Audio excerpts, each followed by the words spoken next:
Ingredients needed today for the cinnamon rolls are 2 teaspoons of yeast, 1/4 cup of granulated sugar, 1 egg, 3/4 cup of warm water, which I microwaved for 30 seconds, 1/2 teaspoon of salt, and 2.5 cups of all-purpose flour.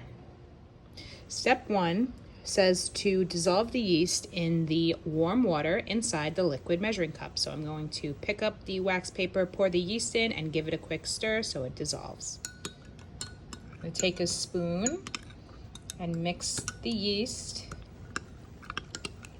until it's completely dissolved in the warm water.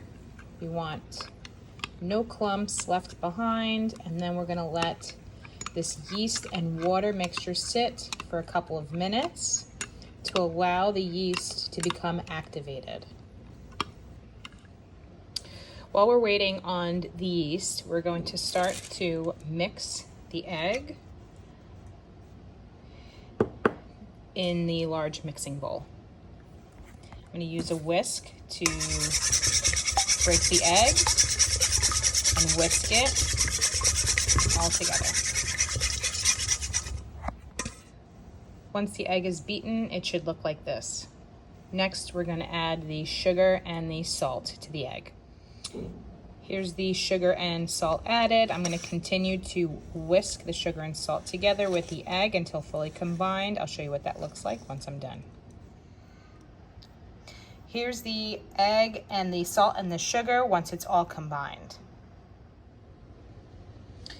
Now we're going to go back to the yeast and water mixture. Notice after a couple of minutes, the yeast and the water become foamy. We're going to add this into the mixing bowl, and I'm going to continue to whisk that together. This is the yeast mixture mixed with all of the egg, the salt, and the sugar together. At this point, we're going to start to add the flour to the mixing bowl, just a little bit at a time, until the dough starts to form. I added about half of the flour to the mixing bowl, and I switched to a wooden spoon to start to mix and form the cinnamon roll dough. I did a little bit of flour, or just half of the flour at one time, so we can make sure that all of the ingredients are well incorporated, and I'll show you what that looks like once I'm done mixing all the flour.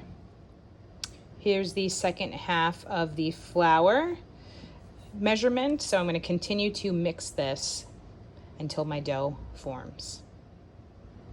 Here's the dough once all of the flour is added to the mixture. You want to continue to mix until the dough easily comes away from the bowl. It might be slightly sticky, but it should be very soft. At this point, you're going to knead the dough about 15 to 20 times. All right, so here is the dough once it's fully mixed. At this point, we're going to start to knead the dough until it's nice and smooth. So what you can do is add a little bit of flour to the dough and a little bit on your hands to make sure that it's nice and coated. And I'm going to just knead the dough right in the bowl to bring the dough together. So I'm going to fold and push it down and turn. Fold, push, turn. Fold, push, turn until the dough is nice and smooth.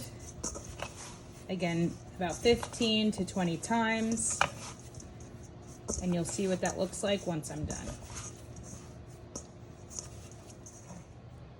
So here's the dough once it's all kneaded. At this point, we're going to store the dough for next class.